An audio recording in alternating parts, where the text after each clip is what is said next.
Bapak Ibu sekalian yang dikasihi Tuhan, oleh anugerah Tuhan kita boleh kembali beribadah di tempat ini untuk memperingati hari kenaikan Tuhan kita Yesus Kristus. Dia Tuhan yang telah naik ke surga dan telah menyediakan tempat buat saudara dan saya. Mari kita mau satu dalam doa. Kami naikkan ucapan syukur kami di hadirat-Mu ya Tuhan, Allah yang kami sembah, Yesus Kristus Tuhan. Terima kasih Tuhan, kami percaya Engkau Allah yang telah bangkit, Engkau Allah yang telah naik ke surga, dan Engkau sudah menyediakan tempat yang terbaik bagi setiap kami ya Bapa. Terima kasih Tuhan atas kasih karunia-Mu Bapa buat setiap kami. Karena itu Tuhan, sore hari ini kami mau satukan hati kami mau memuji dan menyembah-Mu Tuhan. Kami mau muliakan nama-Mu Bapa, karena Engkau-lah Raja di atas segala raja. Hanya Engkau-lah yang layak untuk disembah dan ditinggikan atas tempat ini ya Bapa. Terima kasih Tuhan Yesus, terima kasih. Biarlah Engkau yang curahkan roh-Mu buat setiap kami Tuhan. Roh sebagai penolong dan penghibur buat setiap kami Bapa. Terima kasih Tuhan, kami mau mulai ibadah kami hanya di dalam nama Tuhan Yesus Kristus. Haleluya. Mari kita membuka hati kita mau buka pikiran kita mau memuji dan menyembah Tuhan. Kita mau masuk lebih lagi dalam hadirat Tuhan. Haleluya. Haleluya Yesus. Roh-Mu yang hidup penuhiku.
Amin. Sekali lagi kita sorak-sorai buat Tuhan kita yang hidup.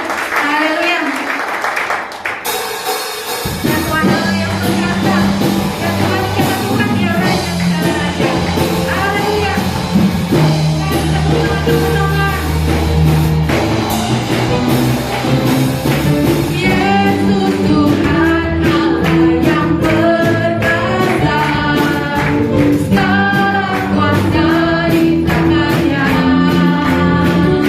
Dia Tuhan segala Tuhan, Dia Raja segala raja, kuasanya tetap sama. Yesus Tuhan Allah yang berkuasa, dulu sekarang dan selamanya. Dia Tuhan segala Tuhan, Dia Raja segala raja, kuasanya tetap sama. Jika Tuhan dengan kekuasamu, kuasamu nyata dalam hidup ini. Sembahkan Tuhan, baik siang dan malam, ajarlah kau Yesus.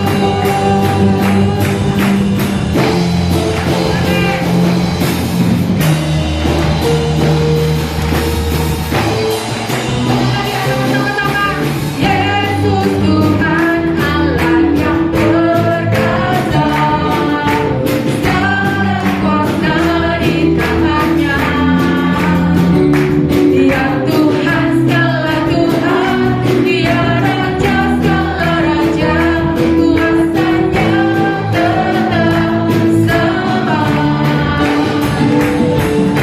Yesus Tuhan Allah yang berkuasa, dulu sekarang dan selamanya. Dia Tuhan segala Tuhan, Dia Raja segala raja, kuasanya tetap sama. Kami puji Kau Tuhan, dengan kekuasamu, kuasamu nyata dalam hidup ini. Sembah Kau Tuhan, baik siang dan malam, ajarlah Kau Yesus. Puji Kau Tuhan, dengan kekuasamu, kuasamu nyata dalam hidup ini. Sembah Kau Tuhan, baik siang dan malam, ajarlah Kau Yesus. Sekali lagi kami tepuk tangan di atas kepala. Jika Tuhan kuasamu nyata dalam hidup ini. Sembahkan Tuhan, baik siang dan malam, ajarlah Kau Yesus. Ajarlah Kau Yesus, ajarlah Kau Yesus, ajarlah Kau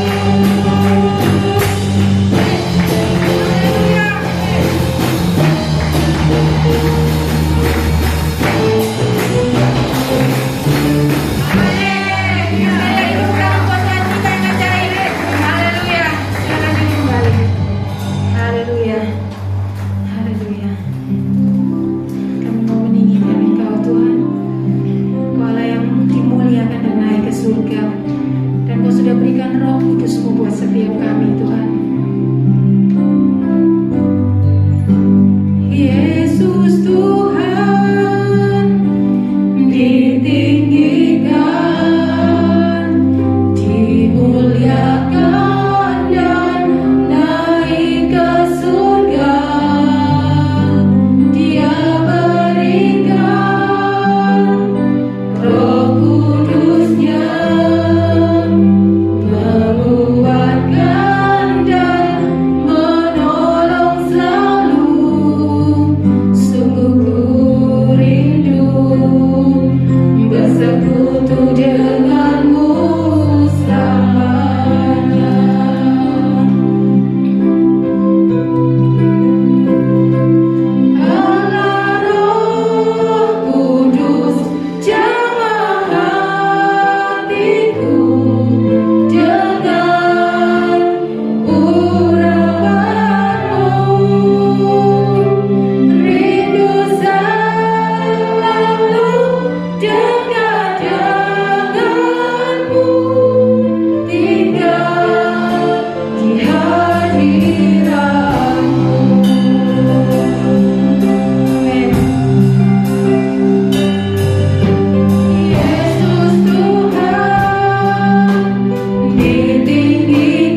setiap kami umat-umat-Mu ya Tuhan, kami rindu untuk senantiasa dekat dengan Engkau, bersekutu dengan-Mu, sehingga kekuatan yang baru itu boleh terus mengalir dalam kehidupan setiap kami.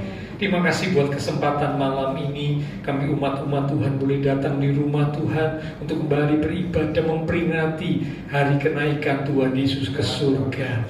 Kami percaya Tuhan, setiap pujian yang kami sampaikan biarlah boleh menjadi pujian yang menyenangkan hati Tuhan, meninggikan Engkau Tuhan, Raja di atas segala raja, Tuhan di atas segala Tuhan. Engkaulah Tuhan Yesus Kristus, Allah yang kami sembah, Allah yang kami percaya. Dan sekarang tiba waktunya untuk kembali kami belajar kebenaran firman Tuhan. Mari urapi setiap kami, Roh Kudus, lembutkan hati kami, beri kami hati seorang hamba, telinga seorang murid, sehingga ketika benih firman Tuhan ditaburkan sungguh boleh tertanam, berakar, bertumbuh dan berbuah di dalam hidup setiap kami. Demikian juga atas hamba-Mu yang terbatas, mari urapi hamba-Mu, taruh pikiran dan perkataan Kristus pada diri hamba-Mu.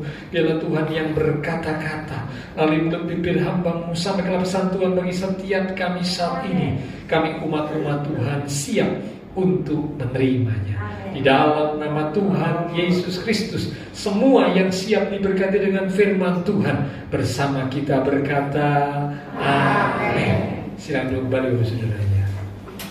Shalom, puji Tuhan. Hari ini kita kembali boleh memperingati kenaikan Tuhan Yesus ke surga, ya. Mungkin sudah untuk kesekian kalinya kita memperingati hari kenaikan Tuhan Yesus ke surga. Tetapi saat kita memperingati, Tuhan ingin mengingatkan kita kembali. Ada beberapa hal yang perlu kita pegang, yang perlu kita percaya melalui peristiwa kenaikan Tuhan Yesus ke surga. Karena kenaikan Tuhan Yesus ke surga juga adalah salah satu peristiwa yang penting buat kita umat Tuhan. Ya, apa arti kelahiran Tuhan Yesus? Kalau Tuhan Yesus tidak mati di kayu salib, tidak ada gunanya, so. Ya, apa arti kematian Tuhan Yesus? Kalau Tuhan Yesus tidak bangkit dari kematian, tidak ada gunanya, so. Apa artinya kebangkitan Tuhan Yesus? Kalau Tuhan Yesus tidak naik ke surga, sama dengan manusia yang lain. Jadi sesungguhnya kelahiran, kematian, kebangkitan sampai pada kenaikan Tuhan Yesus ke surga adalah sebuah rangkaian yang penting buat setiap kita umat-umat Tuhan. Ya, jadi karena itu sangat disayangkan kalau ada umat Tuhan yang hanya menganggap yang penting itu Natal. Keliru. Natal memang penting, tapi Natal tidak akan berarti kalau tidak ada kematian, kalau tidak ada kebangkitan, kalau tidak ada kenaikan ke surga. Ya, jadi ini merupakan rangkaian, semua ini rangkaian peristiwa yang penting buat kita umat Tuhan. Nah, melalui kenaikan Tuhan Yesus ke surga, setidaknya ada 3 hal. Ya, ada 3 hal yang perlu kita tahu, yang perlu kita pegang, yang perlu kita percaya.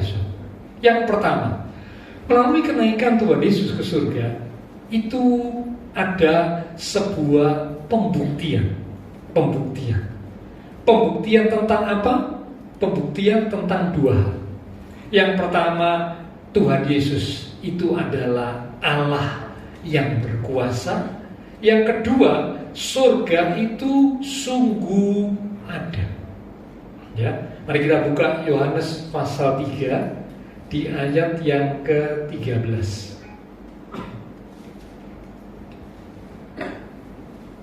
Injil Yohanes pasal yang ketiga di ayat yang ke-13.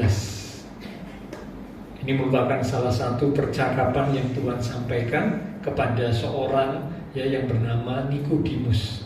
Saya langsung lompat ayat 13. Tidak ada seorang pun yang telah naik ke surga selain daripada dia Roh besar, yaitu Tuhan Yesus, yang telah turun dari surga. Itulah Anak Manusia. Amin. Sebutan Anak Manusia ditujukan kepada Tuhan Yesus. Ya. Dikatakan tidak ada seorang pun yang telah naik ke surga selain daripada Tuhan Yesus yang telah turun dari surga. Ada banyak orang di luar sana mencemooh kekristenan. Mereka berkata begini, Orang Kristen itu menyembah manusia. Ya, mereka berkata orang Kristen menyembah manusia. Mengapa mereka berkata demikian? Mereka berpikir bahwa Tuhan Yesus atau Yesus itu adalah manusia. Buktinya datang ke dunia, lahir jadi manusia dari rahimnya Maria. Lalu kok disembah? Nah, mereka berpikir bahwa orang Kristen itu menyembah manusia. Ya, nah mereka berpikir dan berkata demikian karena mereka tidak mengerti, sehingga mereka mencemooh anak-anak Tuhan, mencemooh orang-orang Kristen yang dianggap menyembah manusia. Padahal kalau kita yang mengerti kebenaran, Tuhan Yesus itu Allah dari surga, dikatakan turun ke dunia menjadi manusia. Ya, kalau Allah menjadi manusia, mampu, bisa atau tidak? Sangat bisa. Karena bagi Allah menjadi manusia itu terlalu gampang. Lalu manusia itu yang menciptakan juga Allah, Tuhan yang menciptakan. Jadi kalau Tuhan mau mengubah dirinya, menjelma menjadi manusia, berinkarnasi jadi manusia, sangat bisa. Tetapi yang tidak bisa itu kalau manusia menjadi Allah, tidak bisa. Siapa manusia di dunia ini yang bisa mengubah dirinya jadi seperti Allah? Tidak bisa. Adam dan Hawa waktu tertipu oleh ular yang dipakai oleh iblis, ular berkata, kalau kamu makan buah dari pohon pengetahuan baik dan jahat, kamu akan jadi seperti Allah. Tapi nyatanya setelah makan jadi seperti Allah? Enggak. Manusia jadi Allah? Enggak bisa. Manusia jadi seperti Allah? Enggak bisa. Tapi kalau Allah menjadi manusia, sangat bisa. Sangat bisa. Karena Dia Allah yang berkuasa. Ya. Nah, tetapi buktinya setelah tugas Tuhan Yesus di dunia selesai, ya, tugas sebagai manusia, ya, lahir, lalu kemudian dewasa, lalu kemudian menyampaikan pengajaran-pengajaran, ya, memuridkan dan sebagainya, sampai akhirnya mati di atas kayu salib, bangkit dari kematian, menampakkan diri kepada sekian banyak murid-muridnya, dan terakhir terangkat naik ke surga. Itu pun Alkitab mencatat disaksikan oleh para muridnya. Jadi peristiwa kenaikan Tuhan Yesus ke surga bukanlah sesuatu yang tidak diketahui siapapun, tidak, disaksikan.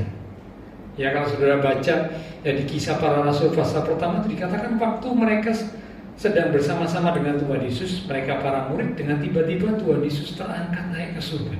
Sampai para murid itu kaget, tercengang, bingung, heran, campur baur. Karena tiba-tiba nih, Tuhan Yesus seperti kayak melayang gitu, ya. Dilihat terus, murid-muridnya bingung, ada apakah gerangan? Sampai terangkat, sampai hilang dari pandangan mata murid-muridnya karena tertutup oleh awan. Tapi mereka masih lihat terus, karena mereka ini kebingungan, keheranan, takjub dan sebagainya. Sampai akhirnya malaikat berkata, mengapa kamu melihat terus naik? Tuhan Yesus terangkat naik ke surga. Yesus ini, ya, yang terangkat naik ke surga, Dia akan datang kembali. Ya. Nah, jadi pembuktian yang pertama, ya, pembuktian bahwa Yesus adalah Tuhan, atau Tuhan Yesus adalah Allah yang berkuasa, berasal dari surga, turun ke dunia jadi manusia, karena tugasnya sudah selesai, kembali ke surga. Ya, membuktikan bahwa Dia benar-benar Allah, Allah yang layak disembah, Allah yang layak dipuji. Itulah sebabnya Bapak Ibu Saudara dan saya, ya, saat kita memuji Tuhan, meninggikan Tuhan, mari kita puji tinggikan Tuhan dengan sungguh-sungguh, karena memang Dia Tuhan yang layak untuk disembah. Ya, sekaligus juga membuktikan, dikatakan surga itu sungguh ada. Ada orang-orang yang beranggapan bahwa surga itu tidak ada. Kehidupan manusia ya cuman sekarang di dunia ini. Kalau sudah mati, habis perkara. Katanya gitu. Kalau sudah mati, ya sudah selesai, tidak ada kelanjutannya. Tetapi Alkitab tidak berkata demikian. Tuhan Yesus naik ke surga. Ya, dikatakan untuk menyediakan tempat bagi setiap kita umat-umat Tuhan. Berarti surga itu sungguh ada. Kalau surga ada, neraka juga ada. So, bagi orang yang siap untuk bertemu dengan Tuhan, masuk ke surga. Tapi yang tidak siap karena hidup dalam kejahatan, dalam dosa, dalam ketidakbenaran, dalam ketidakpercayaan kepada Tuhan Yesus, ya mereka akan masuk ke neraka. Dan sifat dari surga atau neraka itu kekal. Alkitab berkata, orang yang sudah mati, dia tidak bisa didoakan. Karena itu di dalam kekristenan, ini yang agak beda soalnya. Dalam kekristenan itu tidak dikenal istilah doa untuk arwah. Tidak ada. Karena apa? Arwah atau roh orang mati itu tidak bisa didoakan. Kalau roh orang mati bisa didoakan, sekarang manusia kita yang hidup ini tidak perlu hidup sungguh-sungguh. Betul? Cukup titip pesan aja ya.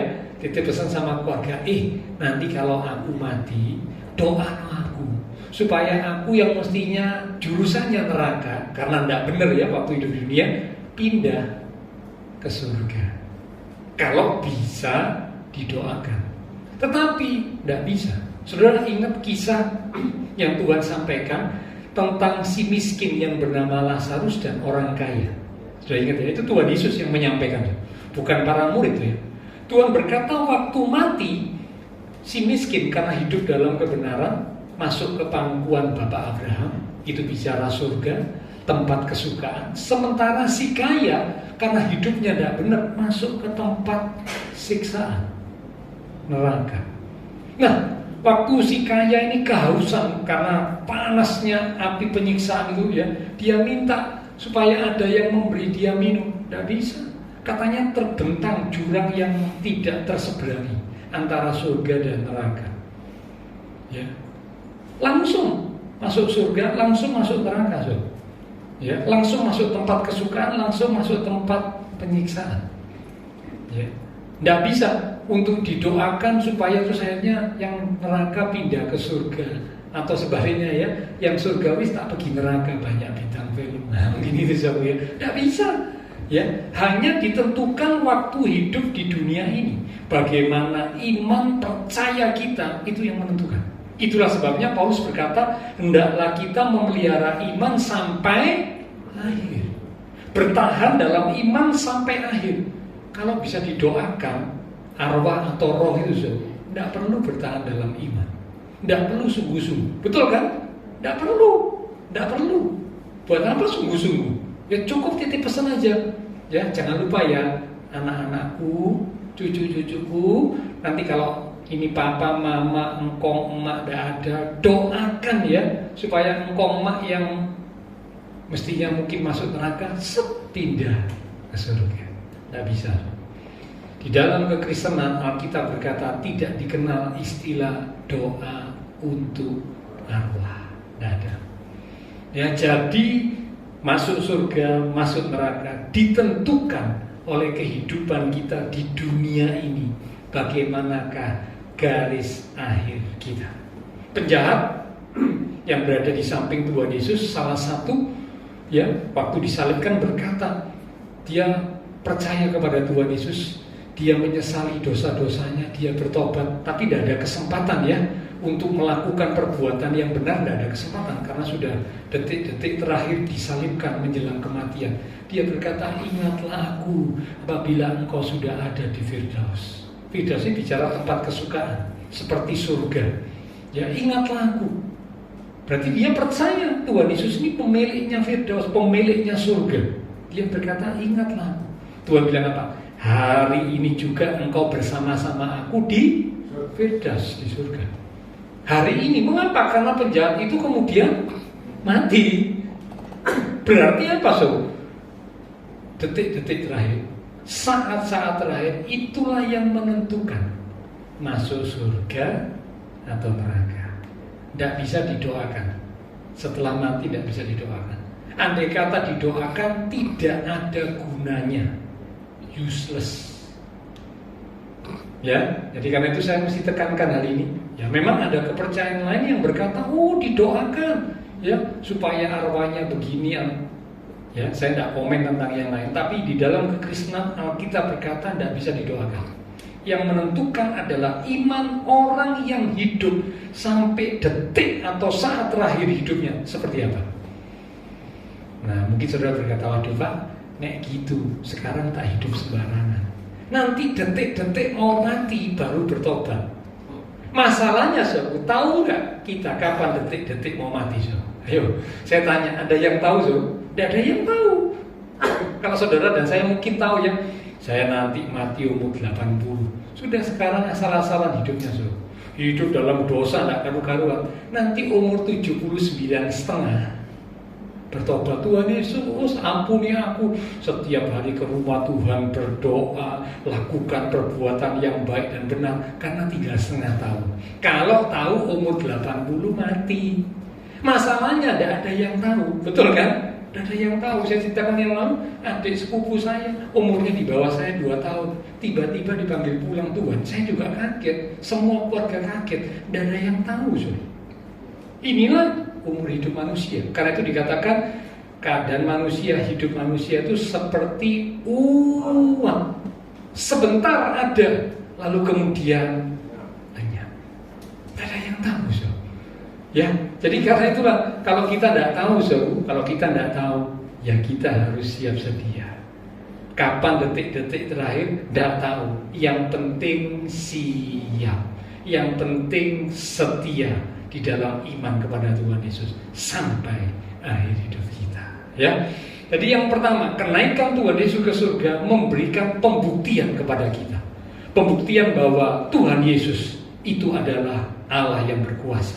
Memang menjadi manusia, tapi Dia bukan manusia. Dia hanya menjelma sesaat menjadi manusia untuk sebuah tugas, sebuah misi menyelamatkan manusia berdosa. Tugasnya selesai, balik ke surga, naik ke surga, kembali ke surga. Karena memang berasal dari surga. Sekaligus ini membuktikan surga sungguh ada, neraka juga sungguh ada.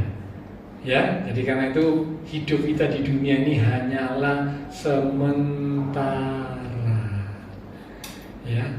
Kalau cuma sekedar kepingin menikmati yang sementara sampai melupakan yang kekal, itu namanya, maaf sob ya, bodoh. Loh iya kan? Loh cuma menikmati yang sementara. Memang kita boleh menikmati, tapi jangan sampai karena begitu asik menikmati yang sementara, melupakan yang kekal. Lah menikmati yang sementara cuma paling berapa puluh tahun. Yang paling kuat mungkin sampai umur, saya pernah dengar kalau salah neneknya Bu Rini ya 110. Waduh. Ya, itu sudah luar biasa sob ya, 110 ya.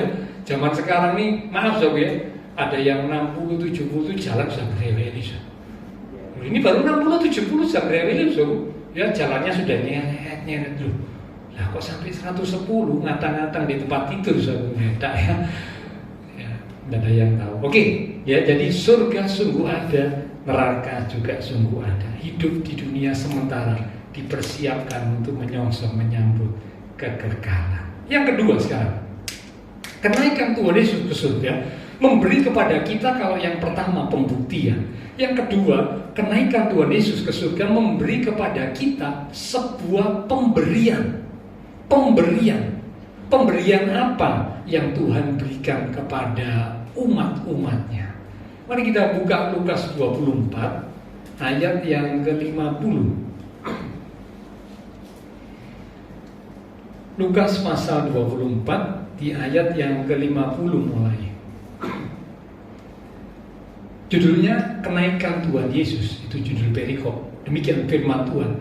Lalu Tuhan Yesus membawa mereka, para murid, keluar kota sampai dekat Betania. Di situ ia mengangkat tangannya dan memberkati mereka. Dan ketika ia sedang memberkati mereka, ia berpisah dari mereka dan terangkat ke surga. Mereka sujud menyembah kepadanya, lalu mereka pulang ke Yerusalem dengan sangat bersukacita. Mereka senantiasa berada di dalam bait Allah dan memuliakan Allah. Kalau saudara cermati ya pembacaan dari perikop ini kenaikan Tuhan Yesus ke surga di Lukas pasal 24, bahwa ternyata yang kedua, kenaikan Tuhan Yesus ke surga itu bukan cuma sekedar memberi pembuktian, tetapi yang kedua, kenaikan Tuhan Yesus ke surga itu mengirimkan pemberian, yaitu berkat kepada umatnya, muridnya, pengikutnya. Dan ciri berkat Tuhan, kalau sudah perhatikan tadi ya ayat-ayat yang dibaca, ada 3 ciri berkat Tuhan. Yang pertama, berkat Tuhan itu menghasilkan sukacita. Sukacita, ya. Karena ada loh orang yang terima berkat, tapi bukan berkat dari Tuhan ya, berkat, anggap saja berkat secara umum ya, tapi tidak sukacita. Ada saudara mungkin berpikir, mosok Pak terima berkat Tuhan kok, terima berkat secara umum ya, kok tidak sukacita? Loh ada orang yang terima berkat secara umum ya, bukan berkat Tuhan ya, tapi malah pusing. Ada pusing ya, bingung nih duit ini diapa ya, sampai malam desa tidur, kepikiran loh. Karena dulunya tidak pernah pegang uang sekian, tiba-tiba menang lotre, pegang uang sekian, tidak bisa tidur, tidak bisa makan, kebingungan ini duit diapain. Belum lagi nanti uangnya digunakan untuk yang tidak benar. Ya, kalau sekedar punya mobil baru tidak apa-apa, punya rumah baru tidak apa-apa. Repotnya punya istri baru, nah itu repot so. Ya, nah karena apa? Berkat secara umum ya, tidak mendatangkan sukacita. Kalau berkat dari Tuhan dikatakan seperti para murid, mereka terima berkat dari Tuhan waktu mereka melihat Tuhan Yesus terangkat naik ke surga, Tuhan sedang memberkati mereka, dikatakan mereka itu bersukacita. Berkat Tuhan menghasilkan sukacita. Ini ciri yang pertama. Jadi saudara bisa cek ya, kalau kita sedang menerima berkat ini dari Tuhan atau tidak. Kalau dari Tuhan itu akan membawa sukacita. Sukacita dalam hidup kita, sukacita dalam keluarga kita. Itu berkat dari Tuhan. Tapi kalau bukan dari Tuhan, wow. Ingat iblis juga bisa memberi berkat. Loh, waktu Tuhan Yesus dicobai, dibawa ke puncak gunung, iblis berkata apa? Kalau engkau sujud menyembah kepadaku, maka semua kemuliaan di dunia ini akan kuberikan kepadamu. Berarti iblis bisa beri kaya enggak, saudara? Bisa. Bisa, orang minta pesugihan, bisa iblis kasih. Tapi ingat kalau iblis ngasih selalu minta balasan, minta tumbal. Karena iblis itu pamrih. Kalau Tuhan memberkati umatnya, Tuhan tidak minta balasan. Karena Tuhan itu mengasihi umatnya. Nah saudara pilih, mau dapat berkat dari Tuhan atau berkat dari iblis? Kalau kita yang ngerti, kita pilih berkat dari Tuhan. Tapi masalahnya kadang manusia ya, bukan umat Tuhan ya. Aduh, kalau mau dapat berkat dari Tuhan, caranya sulit, repot, banyak aturan. Kalau berkat dari iblis tuh gampang, tinggal bawa sesuatu ke gunung ini, ke gunung ini. Ya, padahal kalau saya bilang nggak usah gunung jauh-jauh, di rumah saya dekat ada gunung Sari itu. Nah kan gunung jauh ya. Ini gunung ini bawa ini, wah langsung dapat sogi so. Ya tadinya tidak punya apa-apa, tiba-tiba langsung jadi sogi. Tapi lupa, iblis minta balasan. Nanti anaknya ada yang setengah gila, nanti anaknya yang tiba-tiba kena celaka, musibah dan sebagainya. Mengapa iblis minta balasan? Umat Tuhan yang ngerti tidak mau berkat dari iblis, maunya berkat dari Tuhan, Allah yang mengasihi kita. Berkat yang mendatangkan sukacita. Itu ciri pertama. Yang kedua, berkat dari Tuhan itu membawa umat Tuhan semakin dekat Tuhan. Dikatakan para murid setelah diberkati, mereka itu senantiasa berada di dalam rumah Tuhan. Berkat Tuhan itu membawa umat Tuhan semakin dekat Tuhan. Kalau umat Tuhan terima berkat, tapi semakin jauh dari Tuhan, berarti berkat dari siapa, saudara? Karena kalau berkat dari Tuhan, membawa hati dan hidup kita semakin dekat kepada sumbernya berkat. Itulah pribadi Tuhan. Karena itu tadi pujian, rindu di hadirat-Mu. Rindu dekat Tuhan, itu berkat Tuhan. Yang ketiga, jadi yang pertama ciri berkat Tuhan menghasilkan sukacita. Yang kedua ciri berkat Tuhan membawa semakin dekat Tuhan. Dan yang ketiga, ciri berkat Tuhan itu akan membuat hidup umat Tuhan memuliakan Tuhan.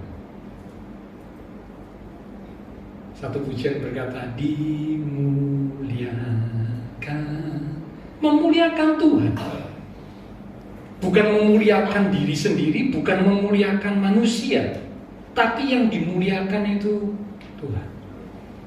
Alkitab mencatat ada satu contoh orang kaya. Setelah dia kerja keras, dia punya banyak persediaan makanan, gudang-gudang, lumbung-lumbung. Dia berkata begini, tenanglah hai jiwaku, ada padamu banyak makanan, banyak pakaian, banyak harta.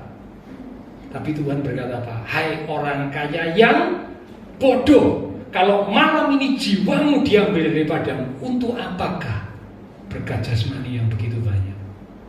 Itu firman Tuhan berkata demikian. Ya, tidak memuliakan Tuhan, tapi fokusnya pada diri yang dimuliakan, manusia yang dimuliakan.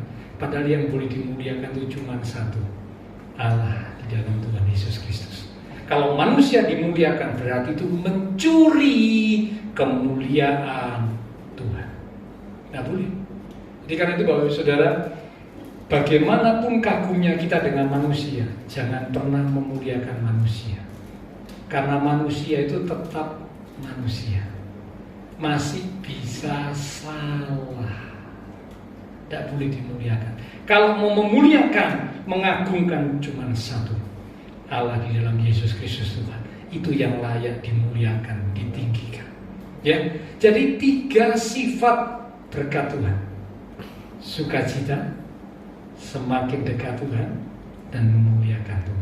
Ya, jadi yang kedua, kenaikan Tuhan Yesus ke surga. Kalau yang pertama ada pembuktian, yang kedua ada pemberian, berkat diberikan.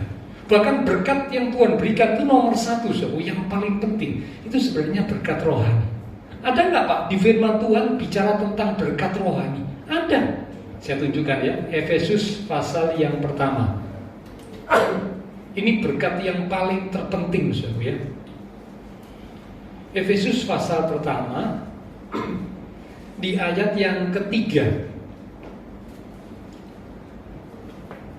Efesus pertama di ayat yang ketiga. Demikian firman Tuhan. Terpujilah Allah dan Bapa Tuhan kita Yesus Kristus, yang dalam Kristus yang sudah lahir, sudah mati, sudah bangkit, sudah naik ke surga, ya, dalam Kristus telah mengaruniakan kepada kita segala berkat rohani di dalam surga. Wow, ini sebenarnya yang mesti dikejar oleh umat Tuhan. Kalau saudara terima berkat rohani, itu yang paling luar biasa. Karena Pak, berkat rohani itu bersifat kekal. Kalau berkat jasmani itu tidak kekal, tidak kekal. Tapi kalau berkat rohani itu luar biasa. Dan percayalah, kalau rohani kita diberkati, jasmani pasti mengikuti. Itu pasti, Karena kita berkata, cari dahulu kerajaan Allah dan kebenarannya. Ini kan berkat rohani. Maka semua yang dicari oleh bangsa-bangsa yang tidak mengenal Allah, makanan, minuman, pakaian, dan hal jasmani yang lain, itu akan ditambahkan. Kata ditambahkannya berarti ngikut, ngekor. Kalau rohani kita diberkati, kita terima berkat rohani, jasmani itu ngekor di belakangnya. Loh, kan enak toh saudara? Enak. Umat Tuhan yang ngerti, kejar berkat rohani. Ya, jadi jangan sampai bilang, waduh, di Alkitab tidak ada Pak ayatnya berkat rohani. Keliru ya, kalau ada umat Tuhan yang ngomong gitu, keliru. Ada ayatnya, itu segala berkat rohani diberikan di dalam Tuhan Yesus Kristus yang sudah lahir, mati, bangkit, dan naik ke surga. Oke, ya, kita kembali. Jadi yang pertama pembuktian, yang kedua pemberian berkat. Jangan hanya pikir jasmani, tapi yang utama rohani. Bahkan pemberian yang luar biasa. Dikatakan kalau kita berdoa di dalam nama Tuhan Yesus, maka Tuhan akan mendengar dan menjawab doa kita. Mari kita lihat ayatnya. Yohanes 14 ayat yang ke-12 mulai. Yohanes 14 ayat yang ke-12 mulai. Aku berkata kepadamu, sesungguhnya barang siapa percaya kepadaku, ia akan melakukan juga pekerjaan-pekerjaan yang aku lakukan, bahkan pekerjaan-pekerjaan yang lebih besar daripada itu. Kita perhatikan kalimat berikut, sebab aku pergi kepada Bapa. Kata pergi kepada Bapa di sini maksudnya naik ke surga, ya. Dan apa juga yang kamu minta dalam namaku, berdoa minta dalam nama Tuhan, aku akan melakukannya supaya Bapa dipermuliakan di dalam Anak. Jika kamu meminta sesuatu kepadaku dalam namaku, aku akan melakukannya. 2 kali diulang, dilakukan. Doa kita didengar dan dijawab oleh Tuhan. Tentunya permintaan yang berkenan kepada Tuhan, permintaan yang seturut kehendak Tuhan. Ya, jangan sampai berdoa minta begini, saudara. Tuhan beri aku istri yang baru. Waduh, Tuhan beri aku suami yang baru. Ya tidak bisa, saudara. Ya jelas itu permintaan yang tidak sesuai, saudara. Karena dikatakan itu suami istri itu jadi satu, tidak boleh cerai, harus bersatu sampai maut memisahkan. Itu kan ucapan janji nikah begitu. Tapi ya itu repotnya manusia, so. Kau yang berjanji, kau yang mengingkari. Nah itu manusia, so, ya. Janjinya setinggi langit, buktinya gombal. Nah, gitu. Tapi saya percaya anak-anak Tuhan GBI nggak ada yang begitu. Semua adalah umat-umat Tuhan yang setia, setia kepada Tuhan, setia kepada pasangannya. Terus sama pasangannya sampai jadi kongkong mak-mak ya gandengan bareng. Untune merotoli kabeh ndak apa-apa, bareng-bareng merotoli suruh ya. Jalani greweli ndak apa-apa, bareng-bareng tetap setia sampai mau memisahkan. Itu yang hebat, ya. Oke, ya jadi doa kita dijamin akan didengar dan dijawab oleh Tuhan. Itu adalah pemberian yang luar biasa, so. Jadi karena itu jangan berhenti berdoa. Jangan berhenti percaya, jangan berhenti berharap, karena doa kita tidak pernah sia-sia. Itulah sebabnya Yakobus berkata, doa orang yang benar bila dengan yakin didoakan sangat besar, percaya, amin.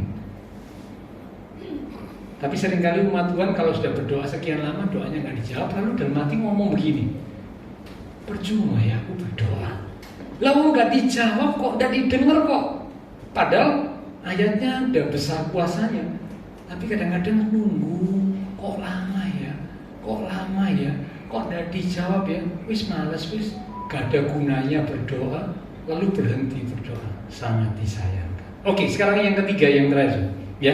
Jadi kenaikan Tuhan Yesus ke surga yang pertama memberi pembuktian kepada kita. Dibuktikan Tuhan Yesus adalah Allah yang berkuasa, surga itu sungguh ada. Yang kedua, kenaikan Tuhan Yesus ke surga membawa pemberian, diberi berkat Tuhan yang menghasilkan sukacita, semakin dekat Tuhan dan memuliakan Tuhan, bukan manusia yang dimuliakan. Lalu juga memberi jawaban doa, ada jaminan, ada kepastian doa kita didengar dan dijawab Tuhan. Yang ketiga sekarang, yang terakhir, kenaikan Tuhan Yesus ke surga itu juga bicara tentang penantian, nunggu. Apa yang dinanti, apa yang ditunggu? Ada 2 yang ditunggu oleh murid Tuhan waktu itu, ya. Yang pertama, dicurahkannya Roh Kudus. Tapi kalau bagi kita umat Tuhan sudah tidak menunggu lagi, ya, karena Roh Kudus sudah dicurahkan. Tapi umat Tuhan waktu itu menanti. Karena Tuhan berpesan tinggal di kota ini sampai kamu diperlengkapi dengan kuasa dari tempat yang maha tinggi. Itulah kuasa Roh Kudus, seperti pujian yang kita nyanyikan tadi. Ya, dicurahkannya Roh Kudus. Itu sudah nanti bisa baca ayatnya, Kisah Para Rasul pasal yang pertama di ayat yang keempat sampai dengan ayat yang kelima. Nanti bisa baca di rumah, ya. Kisah Para Rasul pertama ayat 4 sampai 5. Menanti dicurahkannya Roh Kudus, diperlengkapi kuasa dari tempat yang maha tinggi. Tapi kita sekarang tidak menanti lagi, Roh Kudus sudah dicurahkan. Tinggal kita membuka hati kita, mengizinkan Roh Kudus untuk masuk dan menguasai, memenuhi, memimpin, menuntun langkah hidup kita. Nah, selain menanti dicurahkannya Roh Kudus, para murid Tuhan juga menanti dijemput, dibawa ke surga bersama dengan Tuhan. Itulah kedatangan Tuhan Yesus pada kali yang kedua. Ya, dijemput, dibawa ke surga bersama Tuhan.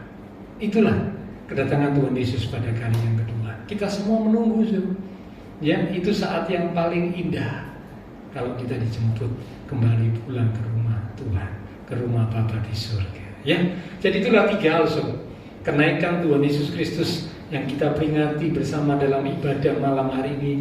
Ya, itu ternyata punya 3 hal yang luar biasa. Yang pertama pembuktian, yang kedua pemberian, dan yang ketiga penantian.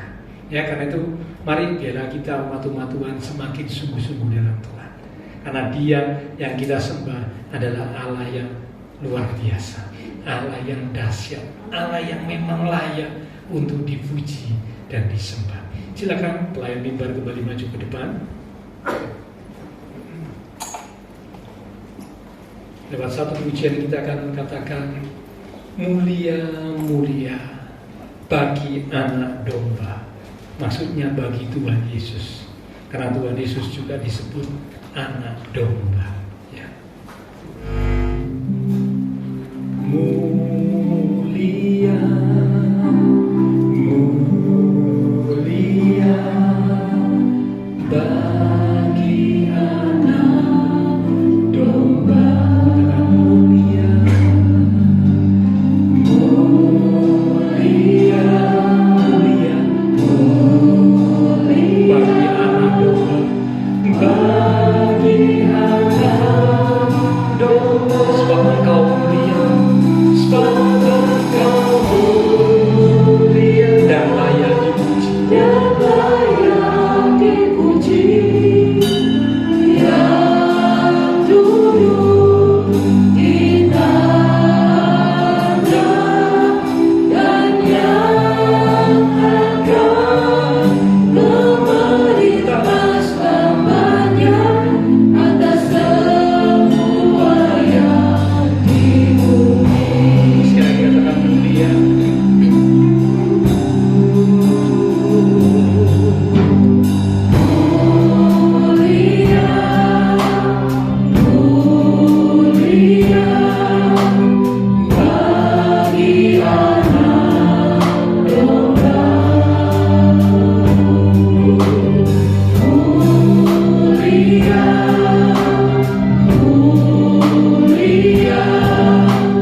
peringatan kenaikan Tuhan Yesus ke surga memberikan 3 hal kepada kami. Pembuktian bahwa Engkau adalah Allah yang Maha Kuasa, memang berasal dari surga, turun ke dunia menjadi manusia untuk sebuah tugas. Setelah tugas di dunia selesai, Engkau kembali ke surga, terangkat naik ke surga.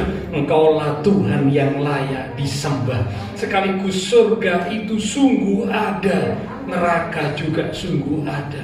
Biarlah kami boleh memelihara iman percaya kami sampai akhir kehidupan, sehingga itu boleh menjadi persiapan untuk kami siap bertemu dengan Tuhan, masuk ke dalam surga bersama Tuhan selama-lamanya. Demikian juga kenaikan Tuhan Yesus ke surga itu memberikan kepada kami pemberian, diberi berkat Tuhan yang menghasilkan sukacita, semakin cinta dan dekat Tuhan, serta memuliakan Tuhan. Sekaligus juga ada jaminan jawaban doa. Biarlah kami berdoa dengan tidak berkeputusan, karena doa orang yang benar dengan yakin didoakan sangat besar kuasanya. Sekaligus juga ada penantian. Roh Kudus memang sudah dicurahkan, tetapi kami menanti saatnya untuk Tuhan menjemput kami dan membawa kami pulang ke surga bersama dengan Tuhan. Itulah kedatangan Tuhan pada kali yang kedua.